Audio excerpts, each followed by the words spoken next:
लाखों दीवानों ने गर्दन कटवाई थी, सच कहता हूं तब ही आजादी आई थी। और सबसे पहले ऋषि ने पावक सुलगाई थी, हर दीपक ने ज्योति दयानंद से पाई थी। जितने भी क्रांतिकारी थे ऋषिवर देव दयानंद जी महाराज से प्रभावित थे। जितने भी क्रांतिकारी थे उस संत और वो ग्रंथ सत्या प्रकाश से प्रभावित थे। उसको पढ़ करके हंसते हंसते फांसी के फंदे को चूमा। उसको पढ़ करके लोगों के जीवन की धाराएं बदल गई।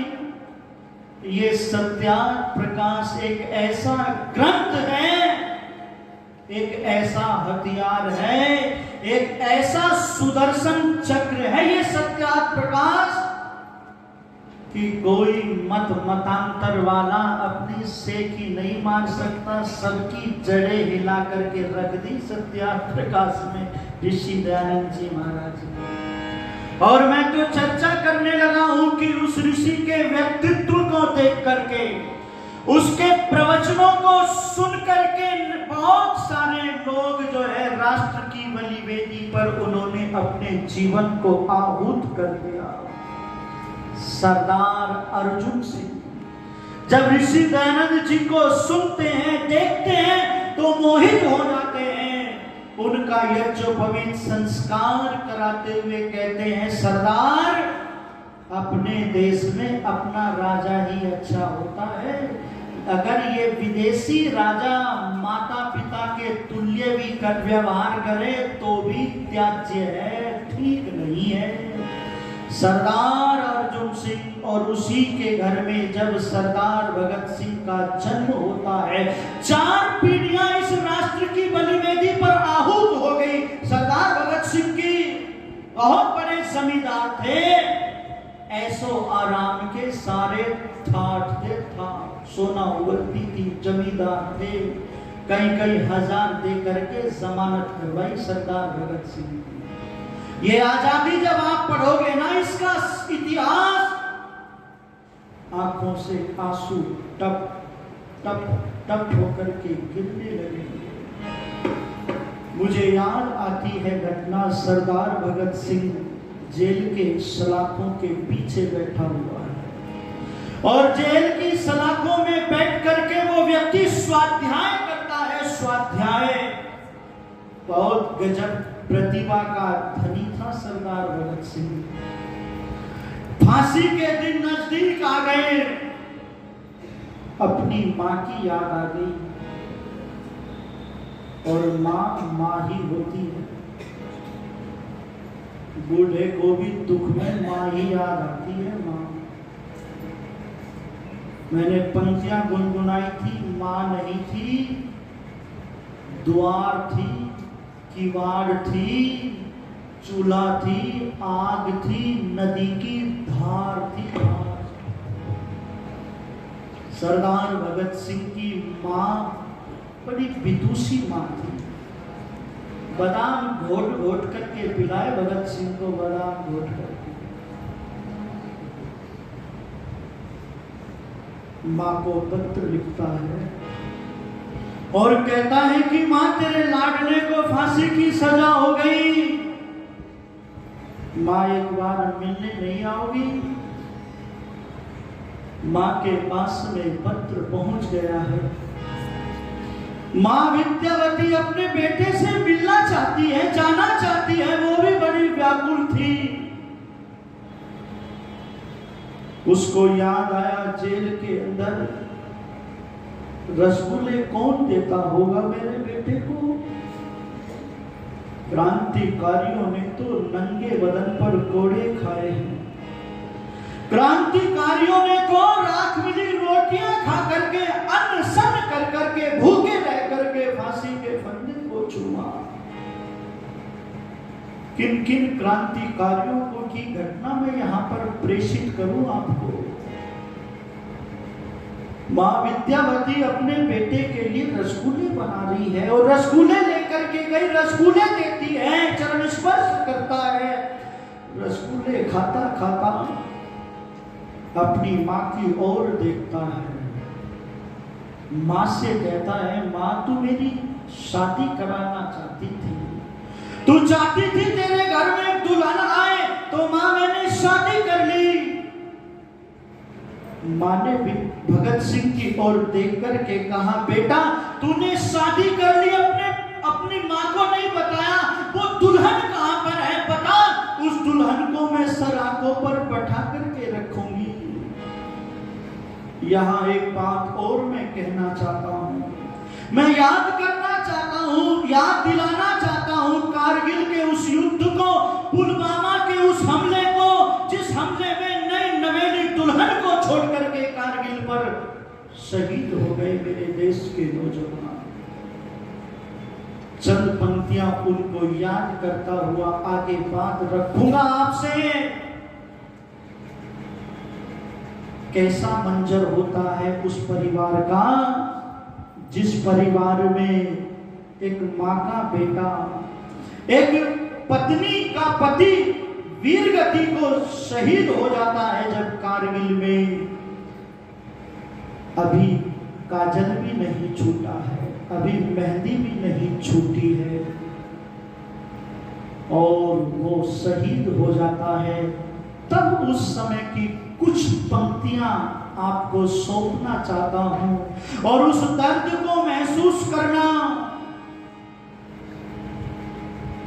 जो पहले पहले बात मिलन के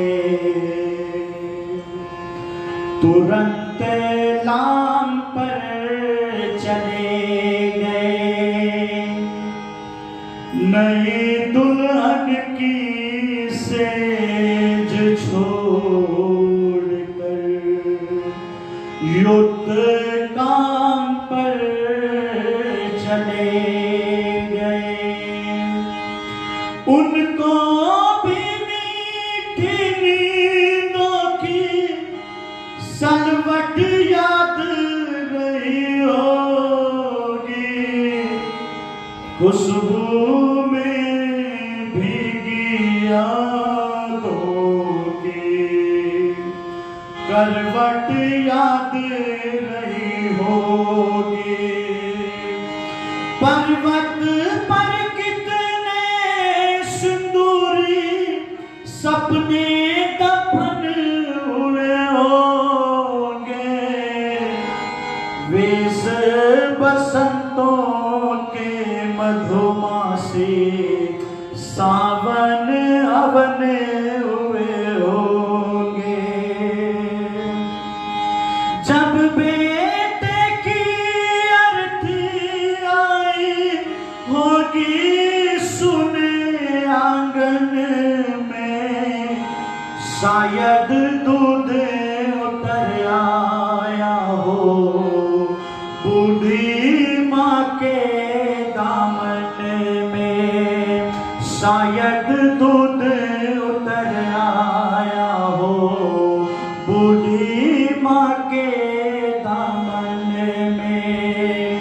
गीली मेहंदी रोई होगी छुपके घर के कोने में, ताजा काजल छोटा होगा चुपके चुपके रोने में। उन आंखों की दो बूंदों से, उन आंखों की दो बूंदों से सातों सागर हारे हैं।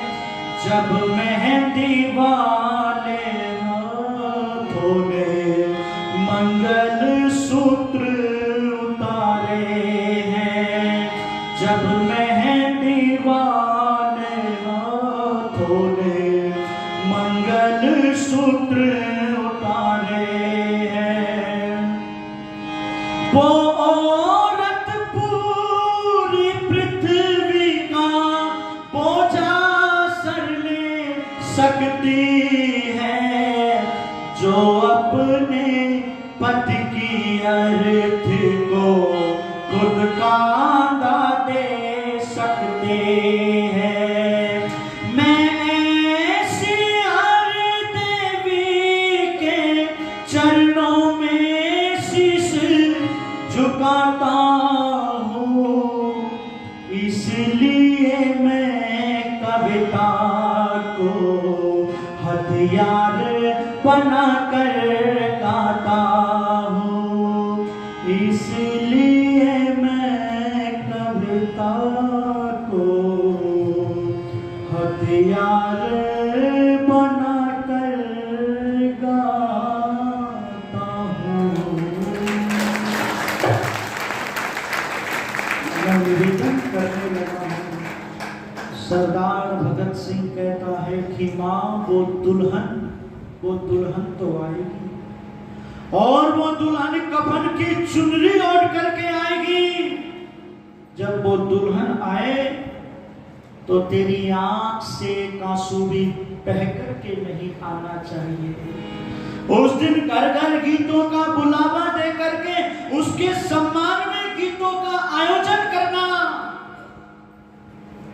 मां विद्यावती ने कहा, बेटा ये काम बड़ा बड़ा कठिन है, पर तेरी इस अंतिम इच्छा को पूरी करेगी ये तेरी मां, नहीं रहूंगी।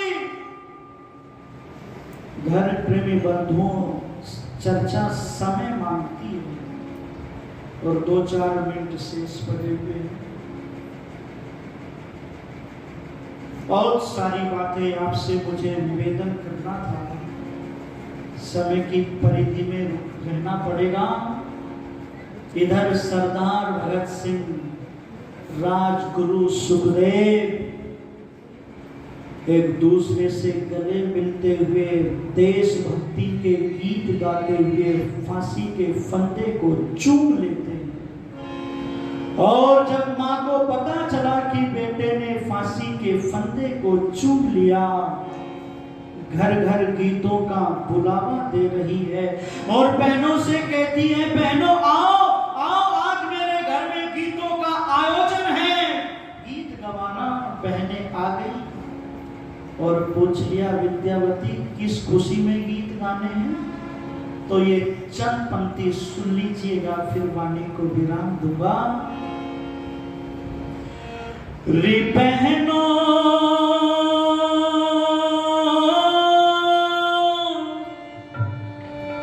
गाओ है मंगला, चार भगत मेरा फांसी चढ़ा। रे बहनों गाओ है मंगला, चार भगत मेरा फांसी चढ़ा। रे बहनों गाओ है मंगला, चार भगत मेरा उसके हाथ हथकड़ी मानो कंगना सजा, उसके हाथ हथकड़ी मानो कंगना सजा, उसके हाथ हथकड़ी मानो कंगना सजा। गल में तोक है फूलों जैसा, हार लाल मेरा फांसी चढ़ा। रे बहनों गाओ है मंगला, चार भगत मेरा फांसी चढ़ा। रे बहनों गाओ है मंगला, चार भगत मेरा फांसी चढ़ा। संग में राजगुरु सुखदेव चले, संग में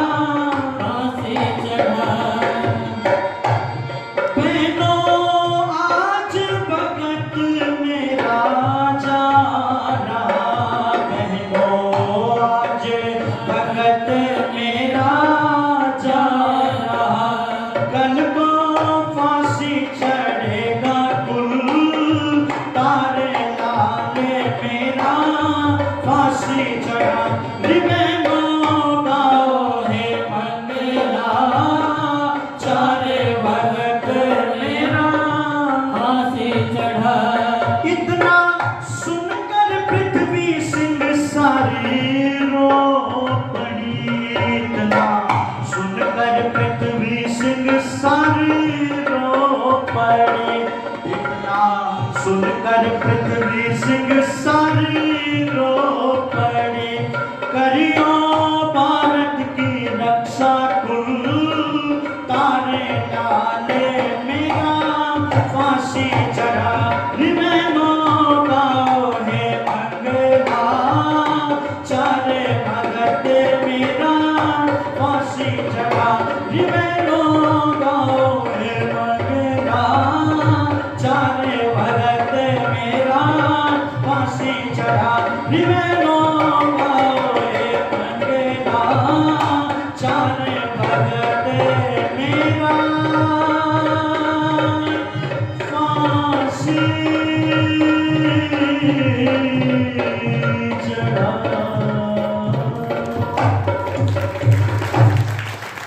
कहती है कि मेरा लाल जो है फांसी को चूम गया है और यदि उसके बाद भी ये देश आजाद नहीं हुआ तो मैं अपने बेटे कुलतार सिंह को भी उसी की राह का पथिक बना दूंगी। धर्म प्रेमी बंधुओं, माताओं, बहनों, मैं आपसे निवेदन करने लगा हूं तब जाकर के ये आजादी हमको प्राप्त हुई। और ये जो आजादी मिली है ना, ये अभी अधूरी आजादी है। अधूरी कैसे अधूरी है?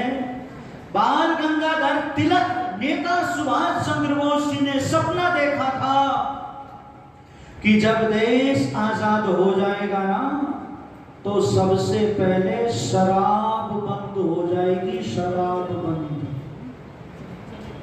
और आज देश की स्थिति क्या है? जिधर भी नजर दौड़ाओ उधर ही शराब की दुकानें खुली हुई है और 85% नौजवान इतने भयंकर भयंकर नशे कर रहा है, आप अंदाजा नहीं लगा सकते। सबसे ज्यादा मौत नशे से हो रही है, नशे से। व्यापार समझ लिया लोगों ने इसको, व्यापार मान लिया इसको। और मैं कहना चाहता हूं आपसे, शराब बेच करके तूने जो बनाई बिल्डिंग थी, शराब बेच करके तूने जो बनाई बिल्डिंग थी, उस बिल्डिंग को बेचकर तेरे बच्चे शराब पीते हैं, तेरे बच्चे शराब पीते हैं। चारों ओर जो है बर्बादी का माहौल है। केवल और केवल रास्ता आर्य समाज का है, चिंता आर्य समाज को है। इसलिए इस आर्य समाज में ऐसे आया करो जैसे माँ के पास में आते हो आप लोग। अपने बच्चों को साथ में लेकर के आओ आर्य समाज में। ऋषि दयानंद जी ने कहा था कि झोली सुखों से भर जाएगी, चतुर्दिक उन्नति हो जाएगी। तो बहुत सारी बातें दौड़ गई, छूट गई, समय पूरा हुआ है। पुनः मैं यहाँ के जो टीम है, यहाँ के जो अधिकारीगण हैं, भाई सूर्यदेव जी, जिन्होंने कई बार काम हो जी अब के आ जाओ, अब के आ जाओ, समय नहीं मिल पाया था, तो अब की बार जो है बस समय मिल गया और वो समय भी दौड़ गया। तो जो है मैं बस यहीं पर जो है अपनी वाणी को विराम दूंगा। भाई अनुराग जी का जो है ना दर्पण हिसार चैनल है, इसको सब्सक्राइब कर लेना। ये जितने प्रवचन है ना विद्वानों के, भजनोपदेशकों के भजन होते सब मिलेंगे, इसको सब्सक्राइब कर लेना।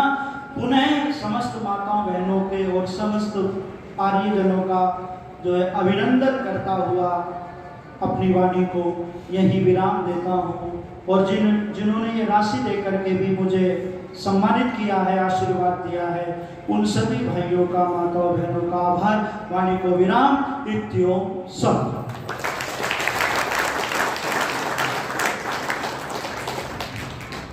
बहुत बहुत धन्यवाद श्रद्धेय भाई मोहित शास्त्री जी बहुत ही सुंदर देशभक्ति ऐतिहासिक पृष्ठ स्पर्श करते हुए हम सबको रोमांचित, हर्षित और रोम रोम खड़े हो जाएं उस इतिहास की पृष्ठभूमि को वर्णित करते हुए सुंदर भजनों के माध्यम से हम सबको लाभान्वित किया है। आपका बहुत बहुत साधुवाद है, बहुत बहुत धन्यवाद है। एक बार पुनः करते ध्वनि से